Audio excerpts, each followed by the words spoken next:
With 3 decades of practice under her belt, Indigenous midwife Leslie Paulette is working tirelessly, advocating amidst a proposed budget cut of nearly $1 million that would fund nearly half of all midwifery positions in the Northwest Territories. And it's not for lack of interest. People do want midwifery services. It's not for lack of interest from midwives. Midwives do want to come and work here to help build this program.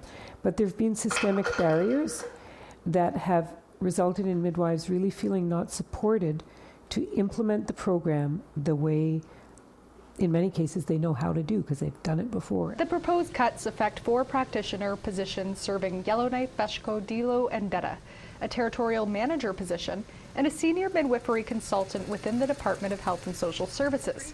APTN requested an interview with the department. Instead, we received this statement over email. It cites challenges with recruitment and retention of staff and says existing midwifery services in Fort Smith and Hay River will not be affected. The NWT Association of Midwifery have been meeting territorial politicians to explain why the program has had its setbacks. And we've had 6 midwives in positions in Yellowknife over the past several years. They were enthusiastic and optimistic about coming to work in the North. They understood the importance of increasing access for people in Yellowknife and in the small communities to get midwifery care. It can make a real difference in terms of improving outcomes and providing culturally safe care. So we had midwives who were really interested in coming. Unfortunately, we have lost all but one of those midwives. The others left because they were disappointed and frustrated that they were not really supported. Some Yellowknife MLAs have spoken up, asking the health minister to reconsider. Midwifery services in Yellowknife are planned out for the next 3 years to provide outreach to. There's also been support from the public.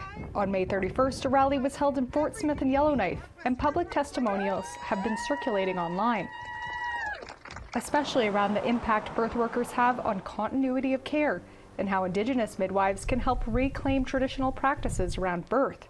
For Paulette, she says eliminating jobs will only deter Northerners from coming home to train when the midwifery community shrinks.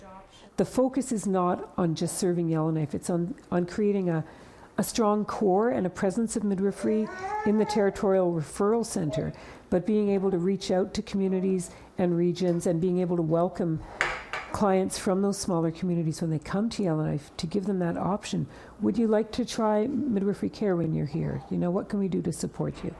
The territorial government will vote on the matter this week. Charlotte Moore-Jacobs, APTN National News, Yellowknife.